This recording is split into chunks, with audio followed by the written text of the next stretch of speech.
everyone, this is Tim from Your Six Studios. Today in this video I'm going to show you how to make an app icon larger and turn it into a widget on your iPhone home screen. So we can just go to the application. So here's YouTube, for example, and all I have to do is hold down on it. If I just hold down on it like this, you can see I have all these different options on here, but if you look on the top, I have this option for turning it into a widget. So you can see option number 1, 2, 3, and 4. So if you have more space, you can go to 4, but I think I can't go to that on here actually. So this one doesn't work like that. Can I go to option number 3? No. But I can go to option number 2. It'll make it a little bit larger so you can tap on it easier. So I think you can do this with other things as well. So I did that with stocks. So you can see if I hold down on stocks, I can go back to number 1, where it's just the stock application.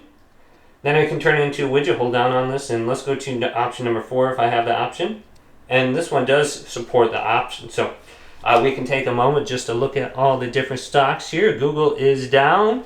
Tesla is down a lot. It looks like 11% or just 11 points. But yes, this can be very useful with specific applications. So some applications I don't think will display a whole lot. So here's health, for example.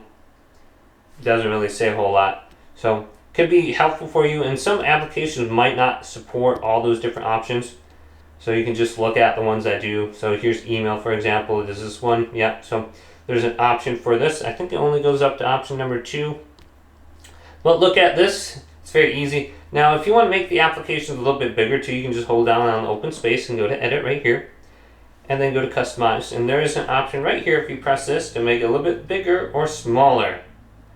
So you can decide, and then we got brightness, then we got dark, clear, or tinted. So hopefully this video did indeed help you out. If it did, leave it a big thumbs up and subscribe to my channel down below.